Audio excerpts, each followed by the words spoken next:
Hey, welcome everyone. My name is Sarah Wells. I'm with the Mount Grace Land Conservation Trust, and I welcome you and thank you for taking the time to join us here tonight for our How Can I Conserve My Land workshop, where we're joined by Jen Soper and Kate Buttolph. The funding for this program is coming from the Massachusetts Department of Conservation and Recreation. So special thanks to their service forestry department, and the program that they're funding is called the Working Forest Initiative. And that's what enables us to do this and other programming in Massachusetts. The webinar planning team consists of folks from UMass Amherst, Paul Catanzaro, Olivia Lukasik, and Emma Greenlee. And then from Mount Grace and the North Quabbin Regional Landscape Partnership, there's me and there's Julia Fitzpatrick. And a special thanks to Julia for making sure that the tech runs smoothly here tonight. It's a little hard to believe, but we're already at the fifth installment of the 6-part monthly series that we've been doing. And I should say too that the reason that UMass and Mount Grace partner together in this work is that we have a shared goal of trying to spread the word about conservation-based estate planning so that as many landowners as possible have access to that information and can make truly informed decisions about their land, which could include talking with a conservation partner, which is the bulk of what we'll be talking about tonight. So as a quick recap, and if you've joined us before, great. If you haven't, all of the recordings from the past webinars are at this link that's highlighted in yellow, so you can view those at any time. But so far, we've talked a little bit about how to work with your family or other decision makers about the future ownership and use of your property. We've talked a bit about how land is appraised financially and how it's assessed ecologically. We've shared some tips about tools for how to pass land on. Most recently, last month, we talked about the Chapter 61 current use enrollment program, which is often a stepping stone toward permanent land conservation. And again, that's what we're here to talk about tonight with Kate and with Jen. And next month, we will round out our 2022 series with getting into the financial benefits of land conservation. Okay, and I think I'll stop sharing my screen here and mention that I am particularly excited about tonight's webinar because I've had the chance to work directly with both Jen and Kate. So I know firsthand how much time and care that they put into their work generally, but also when they're working with private landowners. And I think that they do an excellent job of demonstrating how collaborative the field of conservation in Massachusetts really is, where we regularly make referrals to each other. Land trusts work with other land trusts, state agencies work with land trusts. It's a whole mix of people who at the end of the day are trying to row in the same direction and have this shared goal of trying to protect this landscape that we all care about. And from what we know about many of you who've been joining us, we know that you also care deeply about this landscape. So I'm glad that we're here talking about conservation here tonight. So I'll tell you a little bit about Kate and Jen and how the agenda will work tonight. So Kate is a land protection specialist with Mass Audubon, and she's also done work in both Vermont and New Jersey. And in Mass Audubon, I imagine many of you know, but it's a statewide nonprofit organization that does conservation, education, and advocacy throughout the state. And they're actually distinct from Audubon. So they're their own Mass Audubon entity, and they do a lot of work. And I found out just today that they're actually the largest conservation nonprofit organization, I think, in all of New England, at least according to the Mass Audubon website today when I checked. And they've been around for more than 120 years at this point, which is pretty impressive. Jen Soper is also a land protection specialist, but she's doing land protection on behalf of the Massachusetts Department of Conservation and Recreation, or DCR for short. So DCR, again, as I imagine many of you know, is best known for managing our beautiful state parks and state forests, but part of Jen's work also involves working with private landowners. And overall, DCR is responsible for overseeing more than 450,000 acres in Massachusetts, which is also pretty impressive.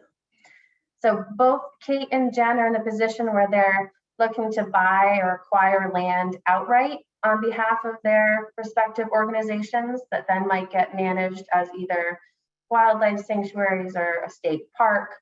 But another important bulk of their position is with working directly with private landowners. So I think it's a good mix, and I'm excited that we have these statewide perspectives to be sharing with you all tonight. Jen is going to kick things off in a little while once I stop talking, and to give an overview of land conservation options generally so that we can all get on the same page with what these terms are that we're using. For example, conservation restriction. If you're joining us from outside of Massachusetts, you probably heard it referred to as a conservation easement.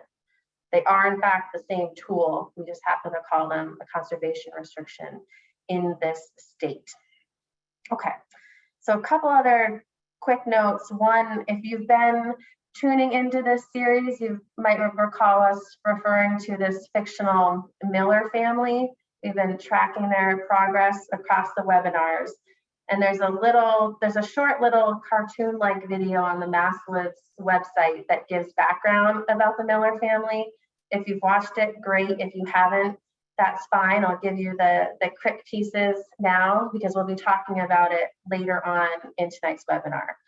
So this family is comprised of Bob and Kay Miller. They have a piece of property that has some trails on it. Bob is really into snowmobiling. Kay really likes bird watching.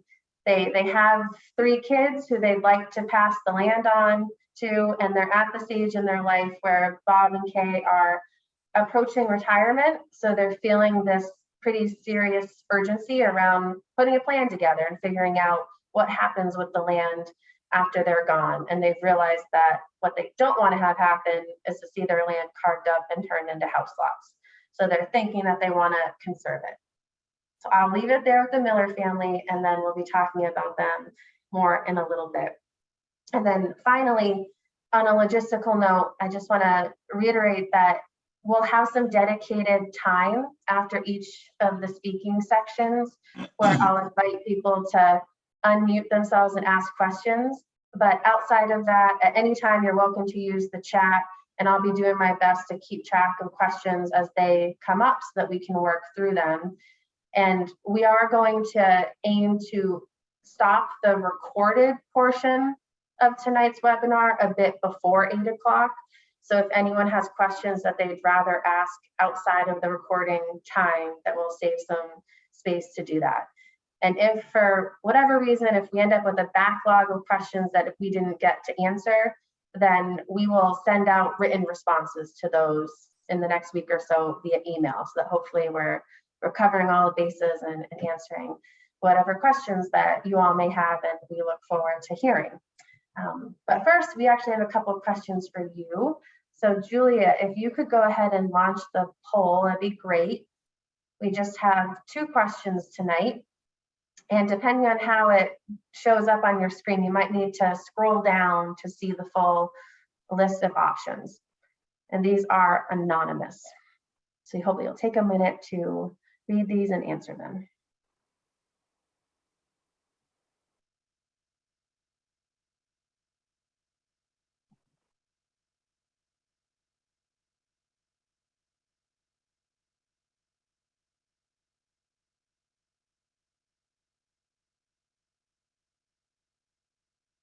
This helps us get a sense of who's here tonight, and we appreciate you taking the time to do that. And Julia, when it looks like most people have responded, you can go ahead and close the poll, and then we should all see the summary results.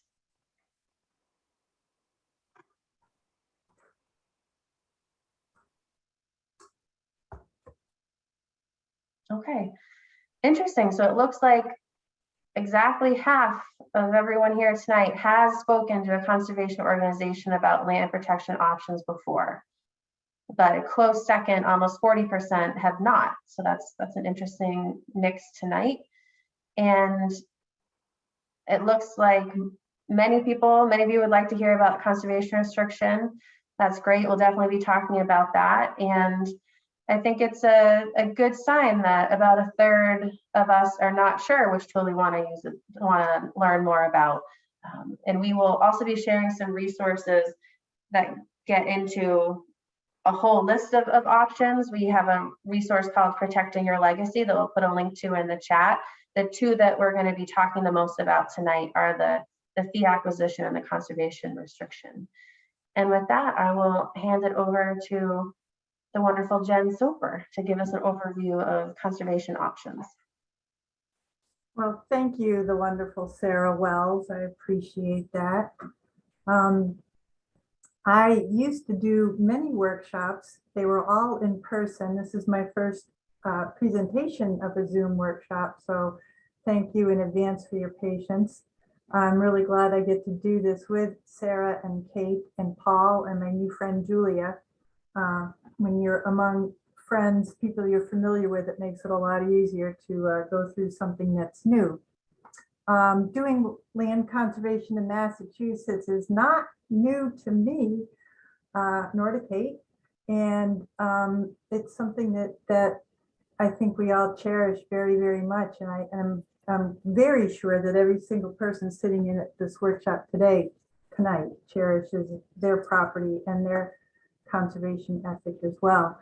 I wanted to first start by just defining what does land protection mean.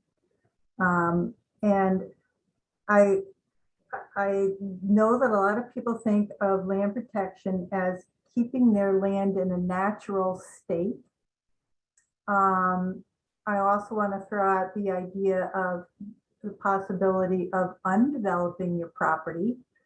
Have a friend down on the Cape who has done this with some success, taking a developed lot and taking the business, the building off of it and restoring the property in that way. So that's something that people do, but keeping it in its natural state, you have options there too, to protect the land. Some people think of land in its natural state as don't touch it, just no management at all. And that is an option. You let nature recover the property and go along at its own pace. Another option is to have a more active management role on your property. I'm married to a forester, so you can probably guess where my tendencies are. I feel that if people have intervened to spoil a piece of property, there is a responsibility when you have the knowledge about how to restore that property to get in there and do some of that work. So that's where I stand on it. I wanted to just share my screen for at a couple different points in my presentation. I want to show you a picture of a handbook that I think is really helpful. This is put out by my agency. It's called Caring for Your Woods. And I think that Sarah is going to be able to let folks know how they can access this handy booklet.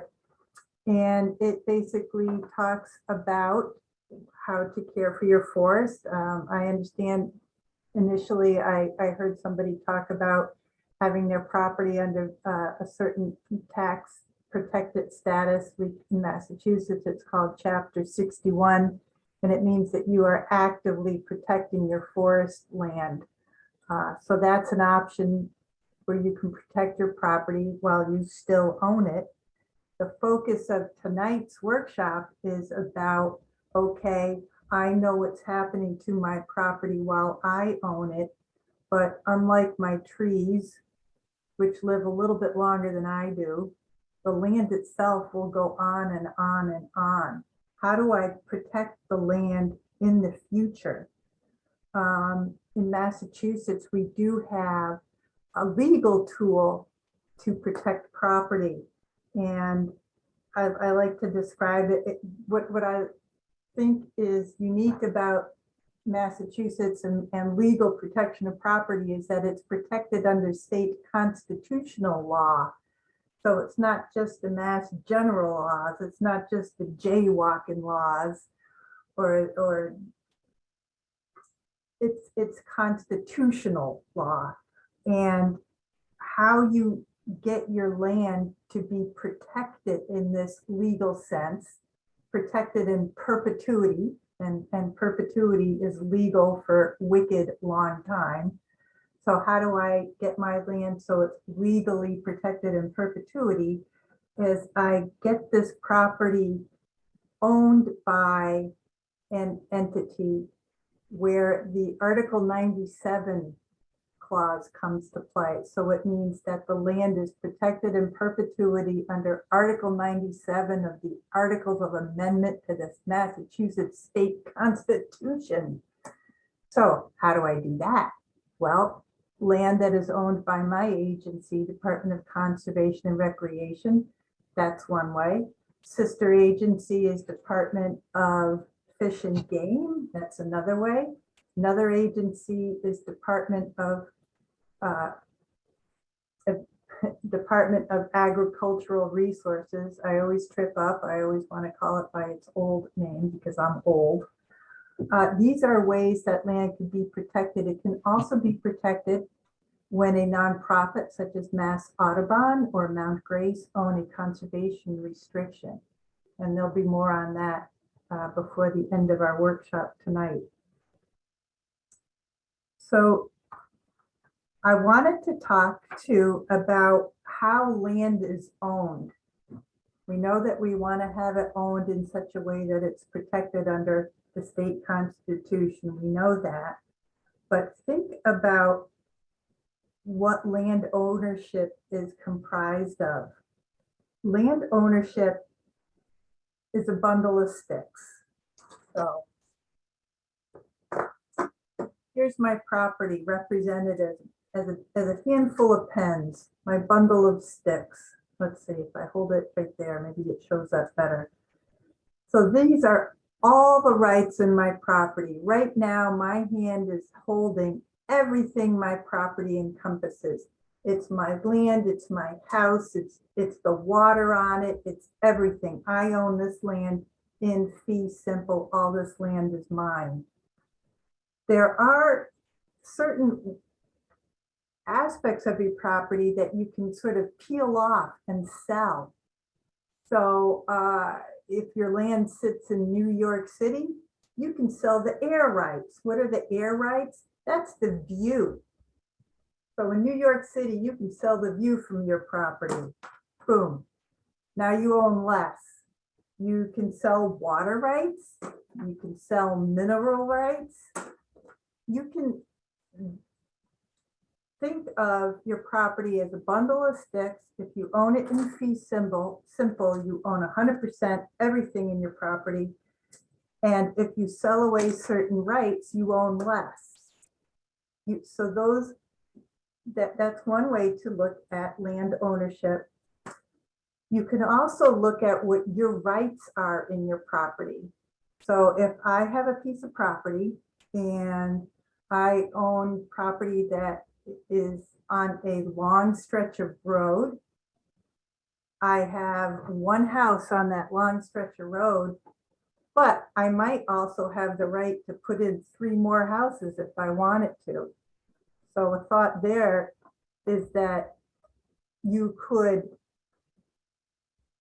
sell off a house lot and retain the rest, or you could decide that you will never develop that property and sell your development rights to an organization like Mount Grace or Conservation and Recreation or Mass Audubon. That's called a conservation restriction. You have restricted your property to conservation. You sold off your development rights. I want to talk about the fact that when you sell off some of the attributes of your property, when you sell off a house lot, your property is not worth as much as it was before you sold off the house lot, but that's also a way to make conserving what you have left a little bit more affordable for whoever you hope will be able to buy it. That's something to keep in mind. I want to share the screen again and show a PowerPoint.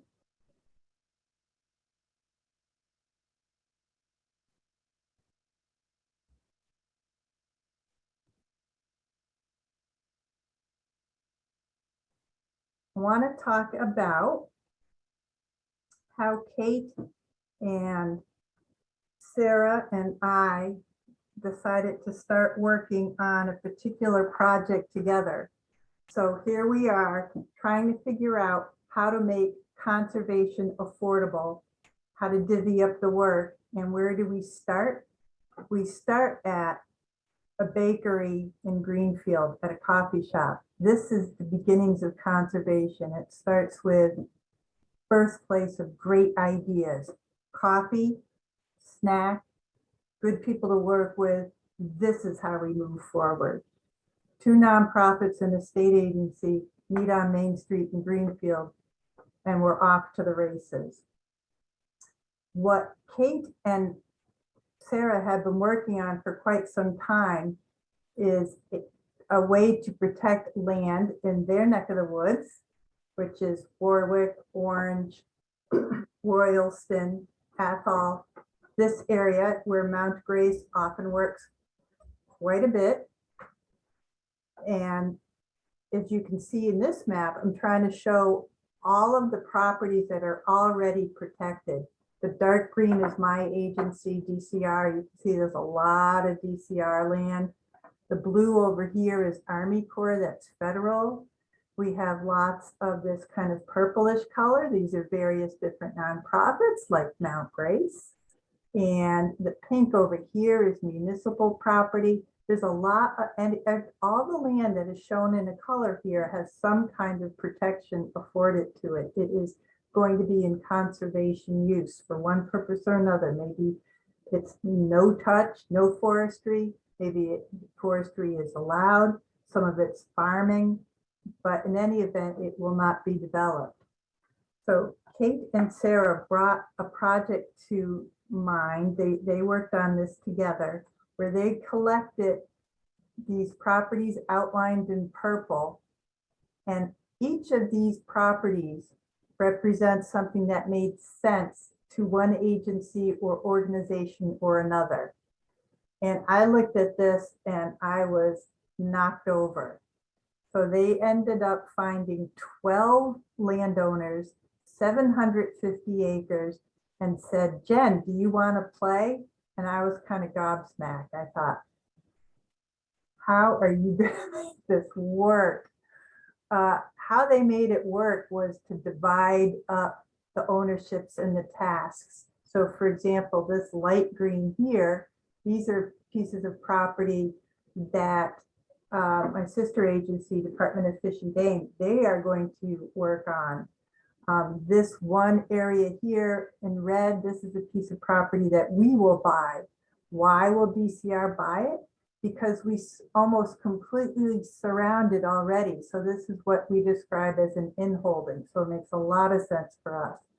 Up here, these stripy ones up here, these are lands that Mass Audubon will buy, and then my agency will hold a conservation restriction on it.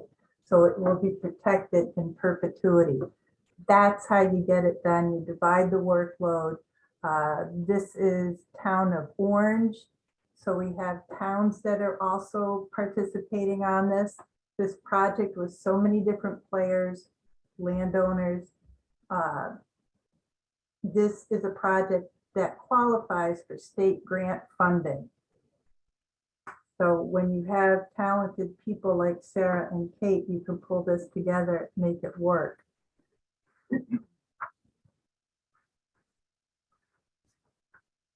And I think that's it. Yep, that's what I have until my next part of the presentation. I'd like to introduce you now to Kate Buttolph from Mass Audubon, who will explain exactly what the heck a conservation restriction is.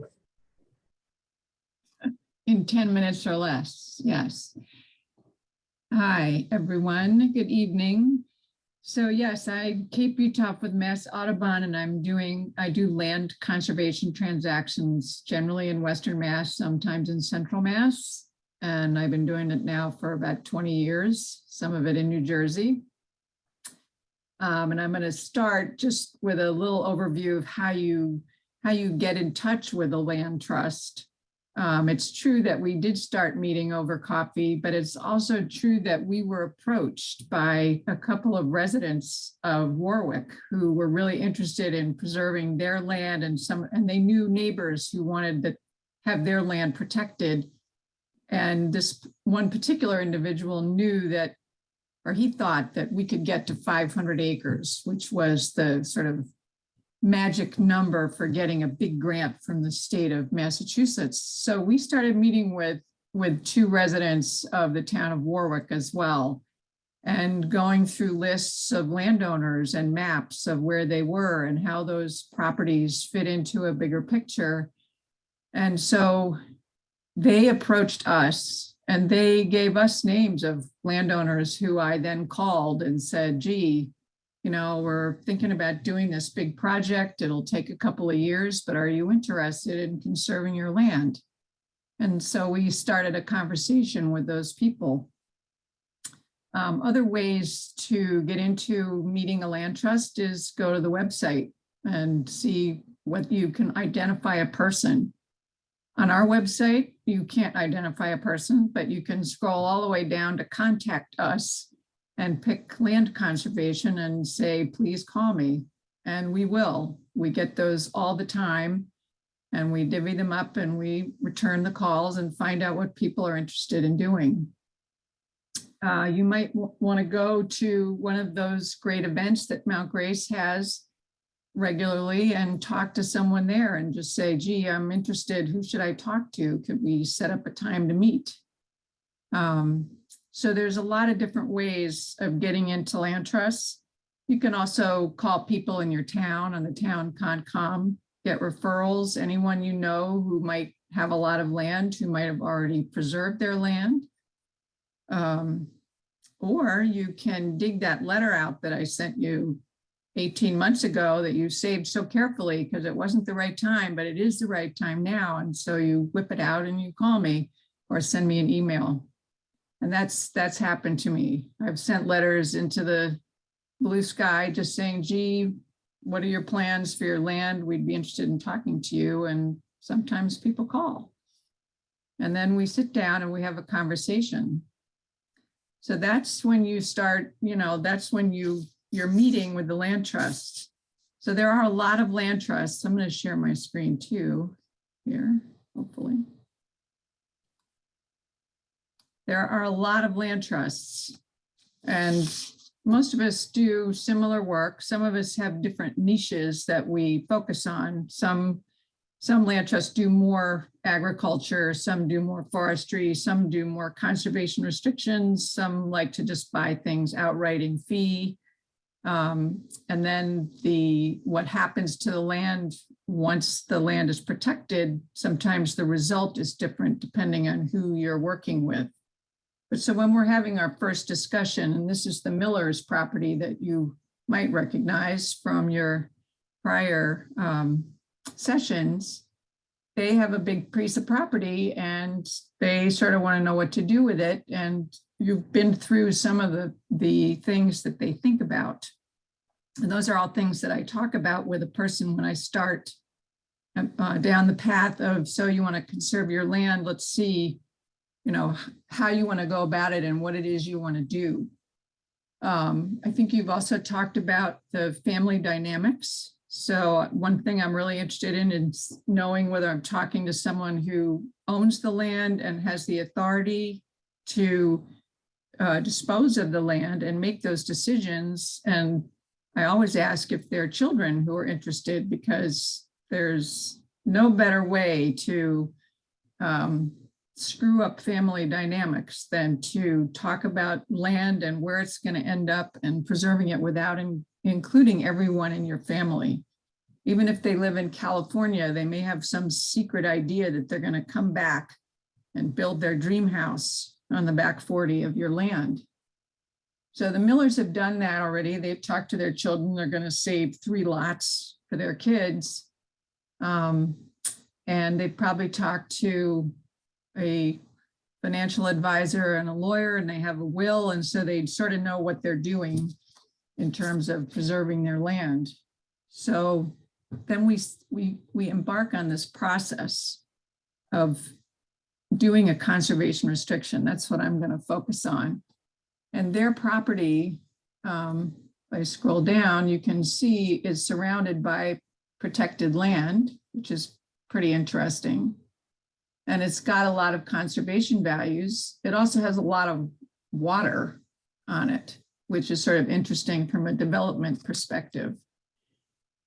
Some of the considerations in a CR, which is short for conservation restriction, some of the things that we talk about are, what do you want to do? What are you trying to protect? What are the conservation values on your land that we're trying to protect in perpetuity, while at the same time chopping up this property into pieces because you want to have 3 lots for your children to build houses on later on? Or maybe you just want to sell some lots because you'll get some money by doing that and you need it because you need it for your retirement. Wanted to show you another one, if I can find it.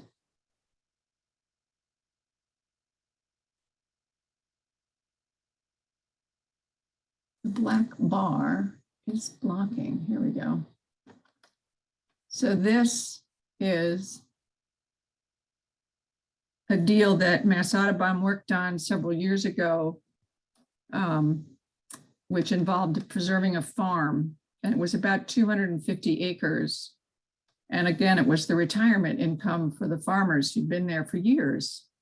So to be able to afford paying them what this land turned out to be worth, it ended up being chopped up into a variety of pieces, and different parties partnered to put this whole deal together. This is not the most usual type of transaction. Fortunately, it was very complicated. But as you can see, part of the appraisal of this property involved a lot of road frontage. And so it had a lot of developability, and those lots were sold and valued as developable lots. And then some of the backland, which wasn't as expensive, was purchased by the local land trust, and 2 pieces that bordered the Mass Audubon Wachusett Meadow Wildlife Sanctuary were purchased by us.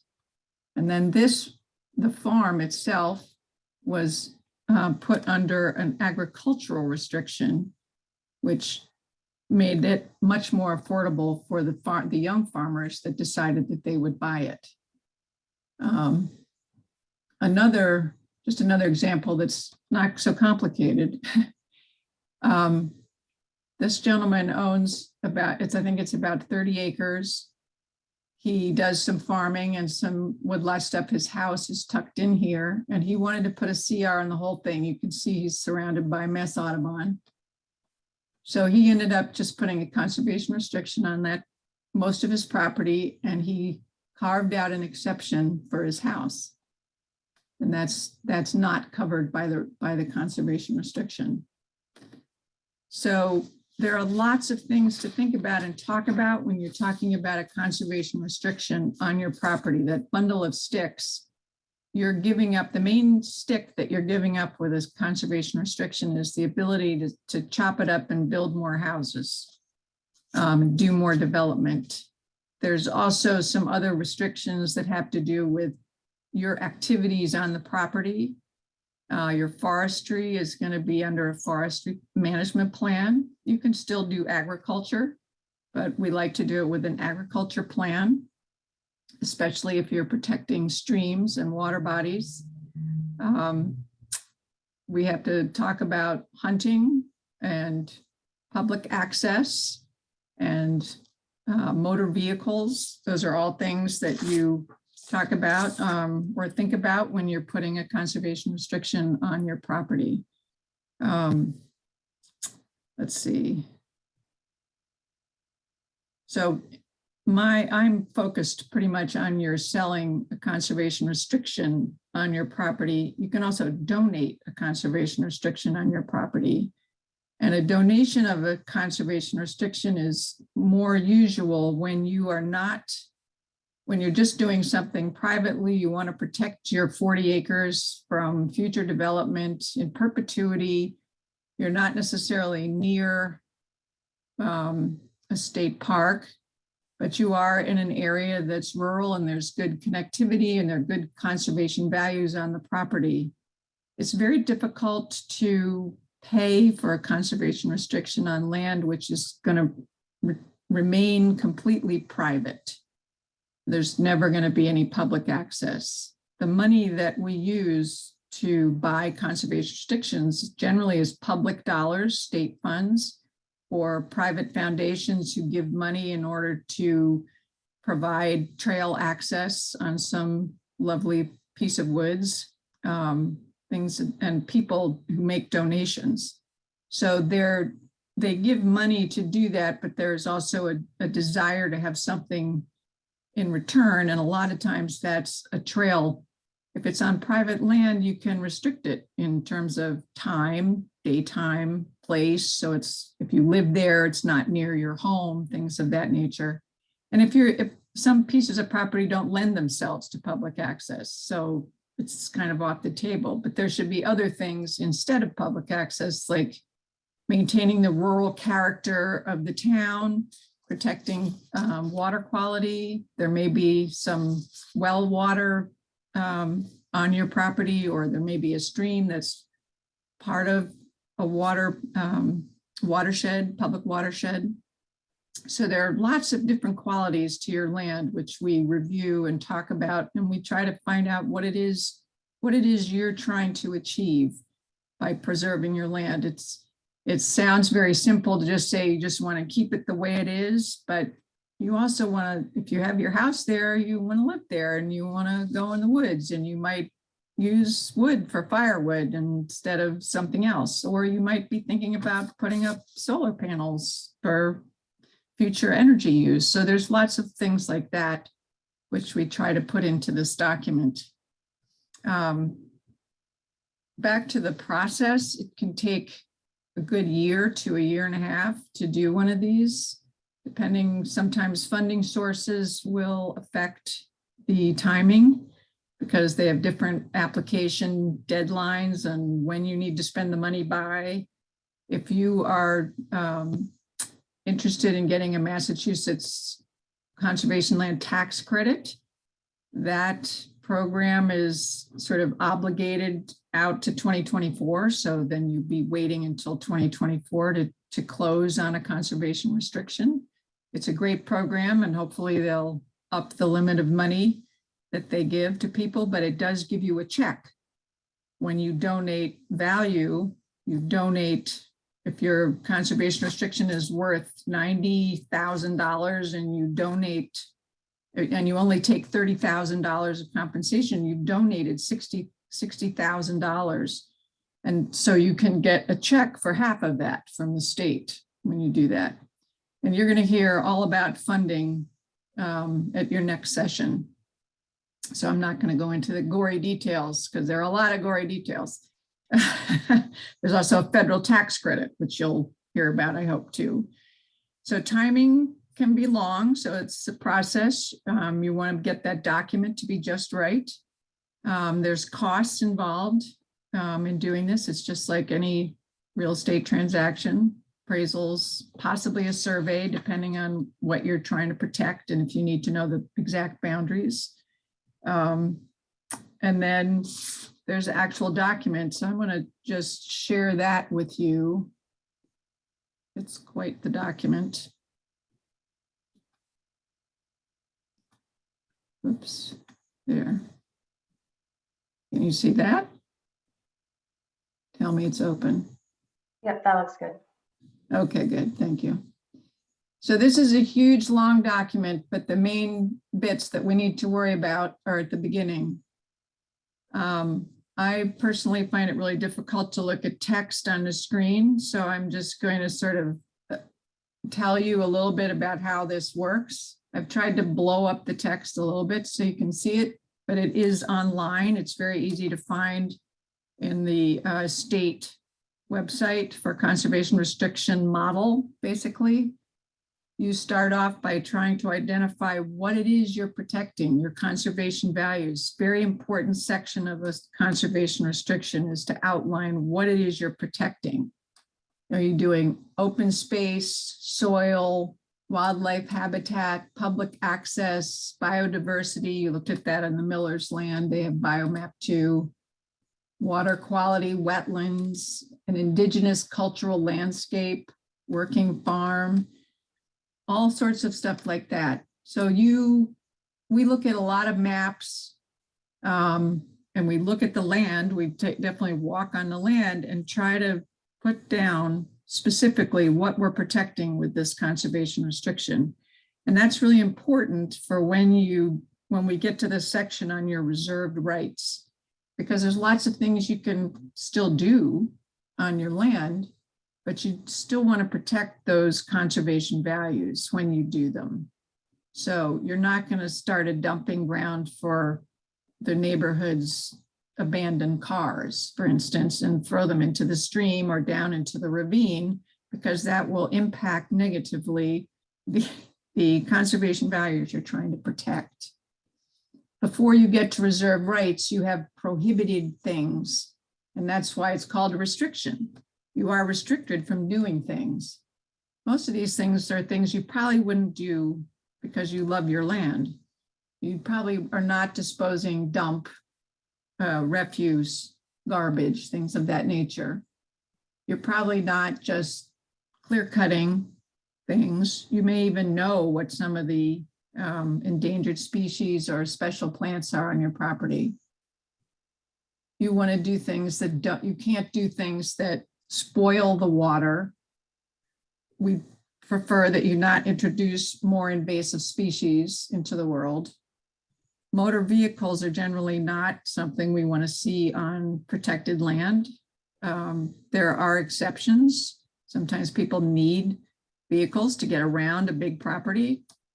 They'll use a golf cart or something like that. There's tractors, farm vehicles. So there and snowmobiles in the winter. So there are vehicles that can be used on protected land. Subdivision, important one. One of the things you're giving up is the right to subdivide your property into multiple pieces and sell them off.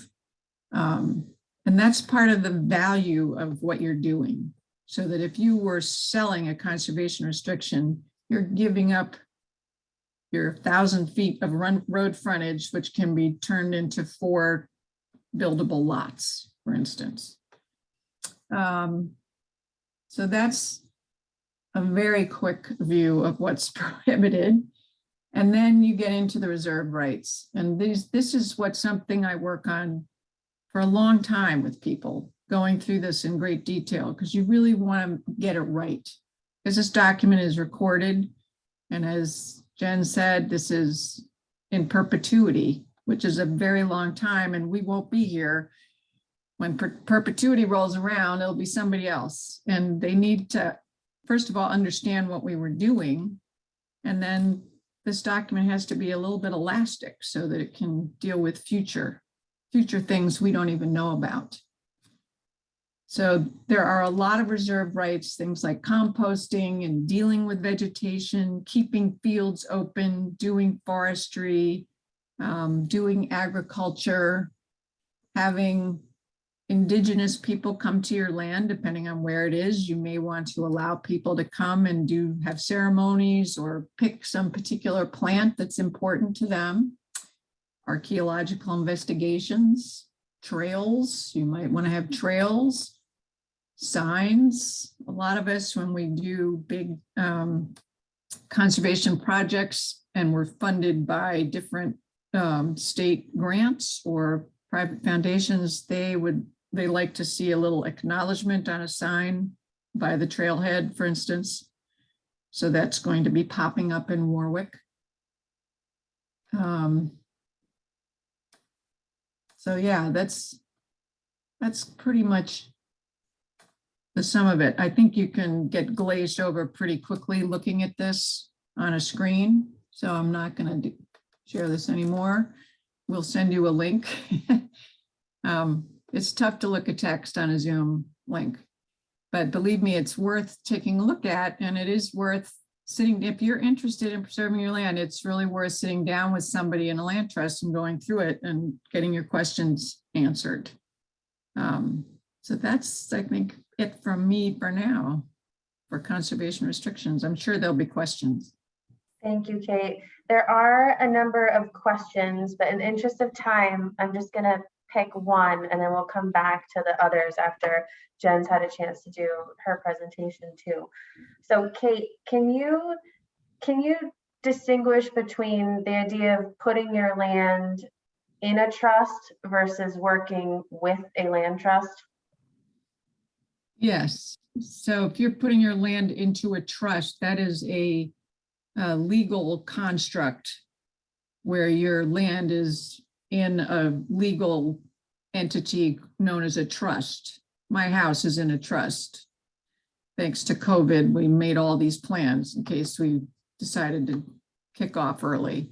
So that's a legal construct. A land trust, we use the word trust, I think, I'm not sure where that came from historically, but it's not like a legal trust. It just means we deal with land conservation, and it's the common name for land trusts.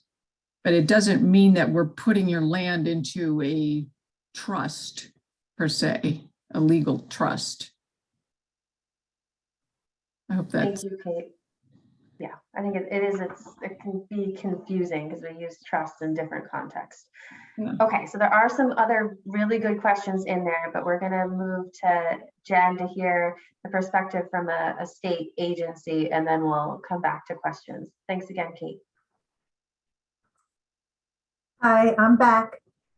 So I wanted to illustrate how a project would move through my agency if we were interested in buying your land. And I showed you an example in Warwick, that property that is right inside some of the Warwick State Forest. We call that an inholding. That would make a lot of sense for my agency to acquire, and we are. And in fact, we are at the end stage of that right now. But how long did it take? We're closing in on 2 years. Now, part of that is because we wanted to wait a little bit of time so that the project could count toward the grant the grant that Kate and Sarah were able to get for the whole entire Warwick protection project. And help me out here. Oh, Greater Gales Brook Conservation Project. So thankfully, the landowners were willing and able to wait that extra time, but it is not unusual for a project to take 12 months to 18 months from start to finish. So what is the start? The start is that I am usually introduced to a landowner by Mass Audubon or by Mount Grace. There was a question of, gee, where do I start? Well, everybody here on tonight's workshop has already started. So if you're not really sure which agency might be most interested in your property, call one of us. Great place to start. Start with Sarah. She likes to get a lot of calls. So I am alerted to a piece of property that might make sense for DCR. Ideally, it already abuts, meaning we have a common boundary with land that's already owned by the state agency. So we are state forests and parks. And in Warwick, it's a heck of a lot of forests. So I find that piece of property. I do some research about the property at my desk. I want to put it through some of the different screening tools that Kate was showing you, the biomap information. What kind of natural resources does this property have? How does it make sense besides the fact that it is an inholding, that we basically surround it? So I check that out. I call you back and I go out and do a site visit. And I typically go and make a plan with the landowner. And I bring one of our state foresters and I bring one of our operations folks from the particular state forest or state park that would be adjacent to the property that I'm looking at. Somebody has to do these site visits. It's a heck of a job, but what can you do? You have to go out and hike in the woods. It's terrible. The best part of the job. Just don't tell anybody. Ideally, at that point, I have a sense with the landowner if this is something that financially can make sense for me and financially make sense for the landowner. We might not have come to an agreement on price, but we know that we have a pretty good idea this early in the project of whether or not we can come to an agreement. And I have a whole host of steps to go through. And I just want to kind of go through that list to impress you guys with all of the bureaucracy I have to wade through before we can get to meet you at the registry and hand you a check. So I write up a report, I present it to our lands committee. So it's an internal group of people at the department, and they review the project and see if it makes sense for the agency, if they're in agreement, and if the landowner and I are in an agreement on price. And a lot of times I do this on a handshake. Then I have an attorney assigned to the project and we're off to the races through all of the different bureaucratic steps. There's different notices that have to be sent out. DCR will get and pay for a title exam, an environmental site assessment, which is just basically going out there to see if the property has any solid waste on it. So sometimes, for example, a farm, a very large farm, can have an area where there are old tractors and different pieces of farming equipment, and that probably is something that we would have to get removed before we can buy the property. The final approval of this acquisition happens after our commissioner signs off on the paperwork. The agency above DCR, the Secretary of Environmental Affairs, signs off on it. It goes over to a completely different Secretariat of Administration and Finance. They sign off on it. And then I can meet you at the registry with our attorney and a check. So that whole process takes a year to 18 months. I wanted to show you, I'm going to share the screen one more time. And I want to show you another project that I worked on, similar to the project with Sarah and Kate, different location. This is a picture of the Holyoke Range, which runs through 5 different towns: Amherst, South Hadley, Belchertown, Granby. Beautiful, beautiful collection of farmland and water and what qualifies as mountains in Massachusetts.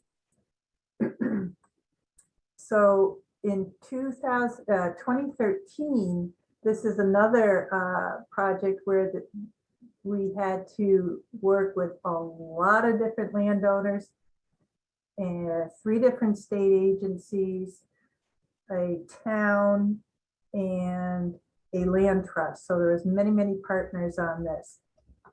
Over here by the Connecticut River, this is the Bartow Farm, and a lot of this property became protected under agricultural preservation restriction. So that happened at the Bartow Farm. All the properties in red, some of these did not come to fruition, but many of them were acquired by DCR, and I'll I'll have another overview of what happened there. When you think about the range, it seems like it's all one solid ownership, but it's not. There's a lot of different holes, puzzle pieces. The blue are pieces of property that the Kestrel Land Trust was able to acquire and protect. And this yellow here is where the town of South Hadley came up and the Conservation Commission was able to acquire. So lots of different partners. So in the fall of 2013, this is a little piece of what the Mount Holyoke Range looked like in Granby. And as you can see, it's kind of polka dotted. There's a lot of pieces of property that seem like it's all one cohesive ownership, but it's not. In 2014, plugged up a bunch of those holes. And in 2015, oops, that's a little too far. Previous 20, all right, so this is 2014, and then in 2015 we plugged this and we added a little bit more down here. So we did quite a bit of work in the town of Granby, and it was a great project. I think that's all I have. Thank you, Jen. Yep. Okay, great. So Kate has been giving a flurry of answers in the chat. I just want to revisit some of those in case folks aren't watching the chat, so we can all be on the same page. There was a question earlier about how houses and barns and pools are considered when we're talking about conservation, if we're just talking about quote unquote open space. And Kate had offered an answer that you can do a conservation restriction on land that has your house and barn, and the restriction would have language regarding a building envelope or a building exclusion around your structures. And I would just add too that can be an important part of what you talk about with the land trust or the state agency if you're doing a CR about whether you want your house to be permanently tied to the rest of the land, and that will impact whether it's that envelope or an exclusion. But before we go to the next question, I just wanted to see, Jen, would you add anything about how state agencies consider houses and pools and barns and that type of thing? Same way. We typically are not interested in acquiring the house, so that in the case of a CR, of course, that wouldn't even be on the table. We would create a building envelope, a way to exclude the house. Great, thank you. There is another great question in the chat about mortgages and how they come into play with this process. And Kate shared that you do not have to pay off your mortgage, but there are considerations to talk about when there's a mortgage, and that we can ask the bank to subordinate to the CR, which is generally simple, not always, but usually. And Kate, could you elaborate a little bit more on what you mean when you say subordinate and why that's important for the CR? Sure. So what that means is that you're taking the mortgage and putting it in second place to the conservation restriction in recording order. And you're doing that so that if for some reason the mortgage was foreclosed, the conservation restriction will still be valid. If the mortgage was in first place over a CR and there was a foreclosure, the CR could be lost and go away. So it's to give the CR permanent place in the recording. And why banks will agree to do that is because generally the security for that mortgage is your house, which is where most of the value is. And there still is value in your house, even after you do a conservation restriction. So their mortgage is still secure, even if they're subordinated to your CR. Great. Thank you, Kate. Sure. John had asked a question about how long do you have to own land to qualify for any of these conservation restrictions? And Kate had shared that there is no particular length of time that qualifies you as long as you own the land, then you've kind of cleared the major barrier there to start talking about whether a conservation restriction is a good fit. Okay, now there's a question from Helena. So the question is, if you buy the land and you are no longer the owner, pay taxes, etc., how do taxes play out if you donate the land? So I'm wondering if that question is about if you were to sell or donate the property and you give your whole bundle of sticks, then you're no longer responsible for paying taxes associated with that property. But if I might need a little help interpreting that question, so I could pitch it to Kate and Jen. So Helena, if you want to add that in the chat, or okay, looks like you just did 2 minutes ago. Okay, great. So if an agency buys the land, there's a straightforward monetary transaction, but you do have input. If you donate the land, can you talk about taxes? Great, thank you. Kate, do you want to follow up on that one, please?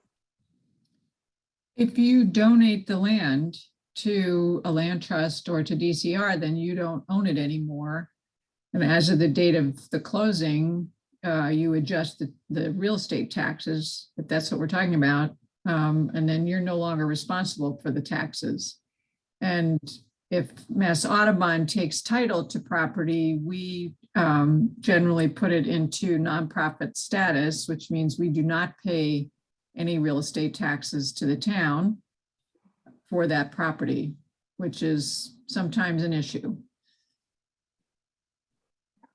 And Kate, is there anything that you would add for questions that landowners who are donating property that they might want to raise with a tax professional around capital gains or other types of taxes?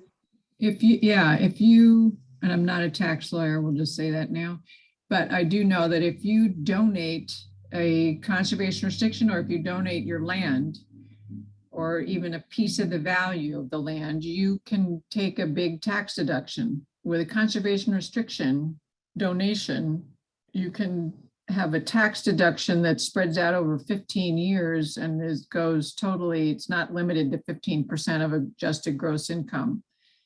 So if you have a big capital gain or something from selling the land, you might want to consider donating the land to avoid that and also give yourself a tax deduction.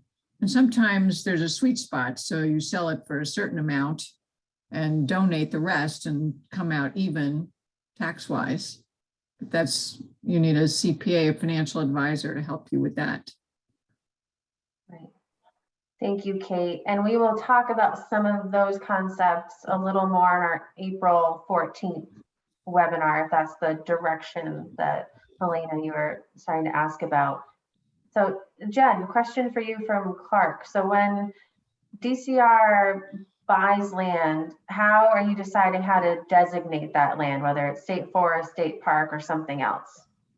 Yeah, that's a great question. So it's easy to answer if that 9 times out of 10 land that we buy is already adjacent to something we already own.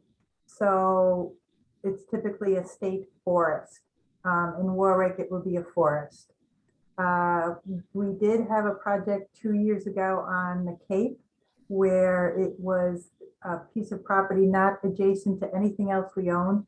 We bought the former Payne Campground, P-A-I-N-E. So that is going to stay a campground. I hope that answers the question. Thank you.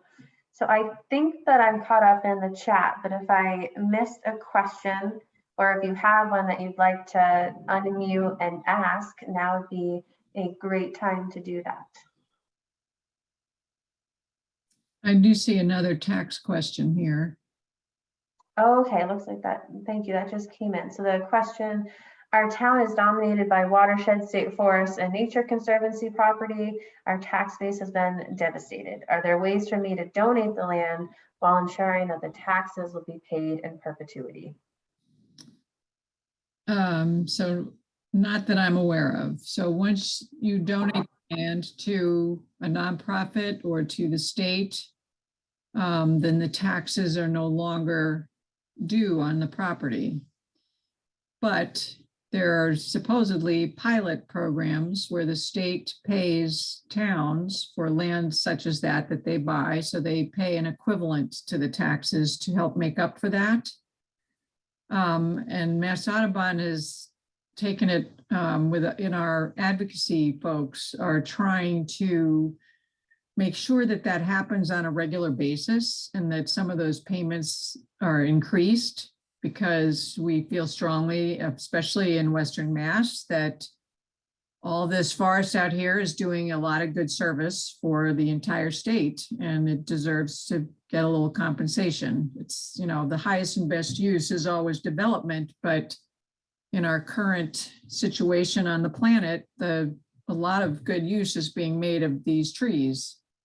And so we're trying to generate and figure out ways to support that kind of conservation, which is, you know, does dominate many towns. I mean, our West Mountain Wildlife Sanctuary is huge.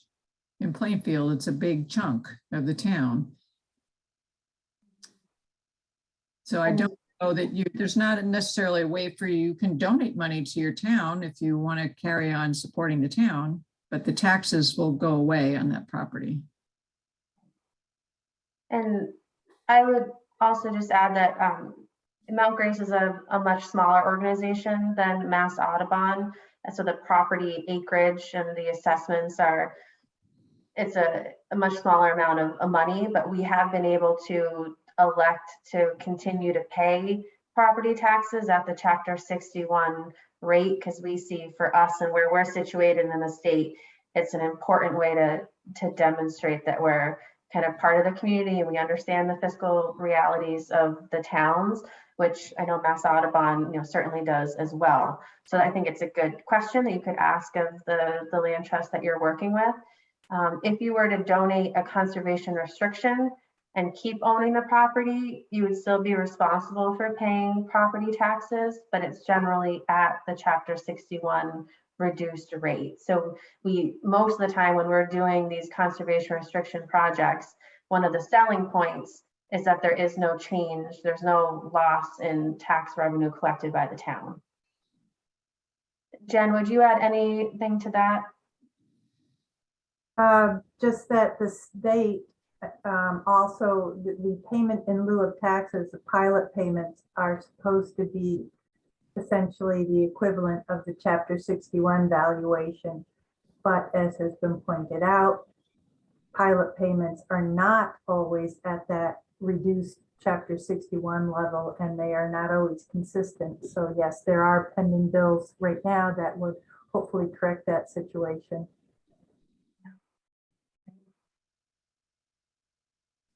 So I think now we're officially caught up in the chat, if anyone would like to unmute themselves and ask a question. Emily? Yes, hi again.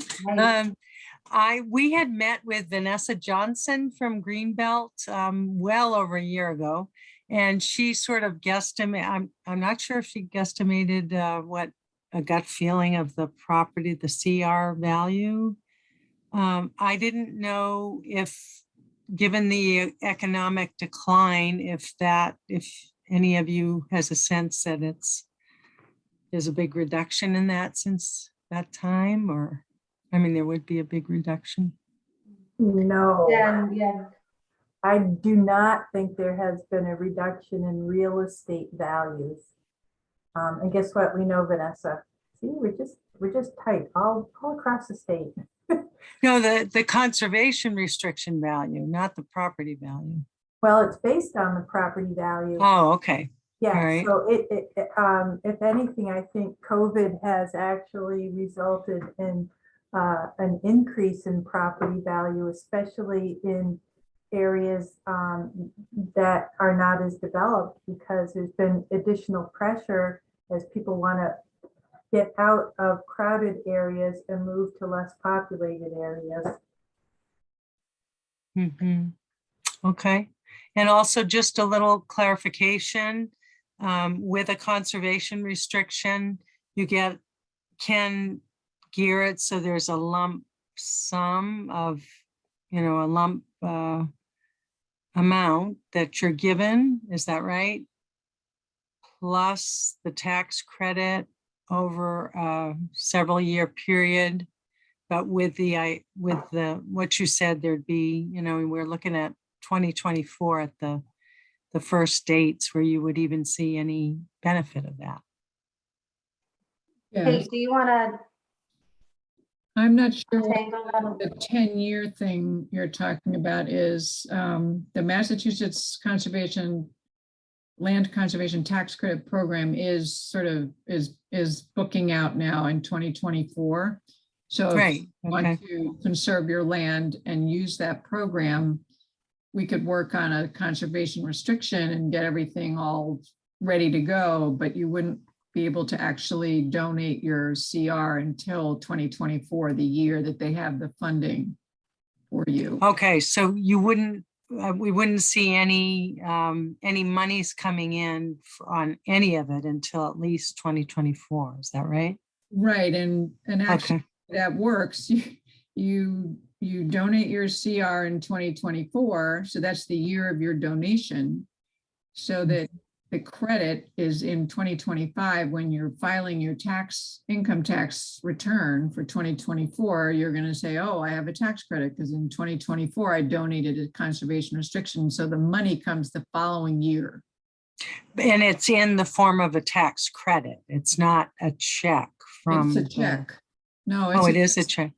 unless It you is a check. owe, if you owe that, I mean, they'll take what you owe out of the check, but it is a check. It's a Yes. check. Okay, because I just got confused when you said tax, to file tax. It's that there's a federal tax Oh, okay. deduction that you can take, but that's different. Okay, and that's over a several year period? I thought someone yeah. said 15 years or something. Yes, that's a 15-year, when you donate a conservation restriction, you can donate the value and you can deduct that value for over up to 15 years. So, Okay, so you can use deduction for a long period of time. great. Thank you very much. Sure. Thank you, Emily. Good questions. So we'll go to Elaine and then we will move into the unrecorded portion if there are additional questions. Elaine, need your hand up?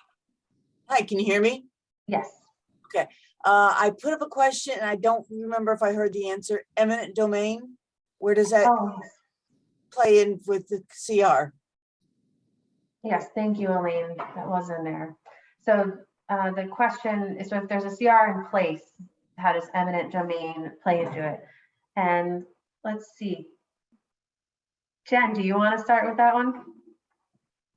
I'll start and then Kate, you come and sweep up all my mistakes. How's that? So eminent domain is as an authority that a town can take, or a state, or the federal government. So part of the answer depends on who's doing the eminent domaining. So, all right, you have a piece of property and a decision is made that I don't know, there's a decision made by your town to take your property by eminent domain. But if the state owns the conservation restriction, I don't think the town can take a property interest from the state. There's sort of a pecking order. And so Kate, come in and clean up for me, will you? So I don't know all the details about eminent domain, but I do know that in the conservation restriction, there is a paragraph that addresses eminent domain and how if eminent domain comes in and somehow takes the property, which has a conservation restriction on it, because they're going to use it for a school or God knows what, there's a process by which that you're compensated. And so that compensation is split, especially if Mass Audubon paid for this conservation restriction. That's now, there's compensation coming to the landowner that is split up sort of pro rata with a formula between the owner and the conservation restriction holder. But yeah, I think an eminent domain is going to take out your CR. That's one of the few things that could do it. It could get ugly. It could get very ugly, yes. I mean, like Otis. Yeah, it's complicated at best. The other point I wanted to make was I started my conservation restriction on some property over 2 years ago, and they're hoping for next year it'll be done. So it's not a Great. quick, even Mass No, wants you to get that conservation restriction, they aren't quick with helping you finish it up. So it's challenging at best. Thank you. good. Thank you, Elaine, and good luck finishing that up in the next year or Thank you. so. Yeah, and I think Yeah. it's one of those things that it's also hopefully worth taking the time, making sure it's done right and it's reflecting your goals and what's good for your property. Okay, so at this point, I think we can officially stop the recording, and then we'll see if there are any questions that people then want to ask before we close out tonight's section.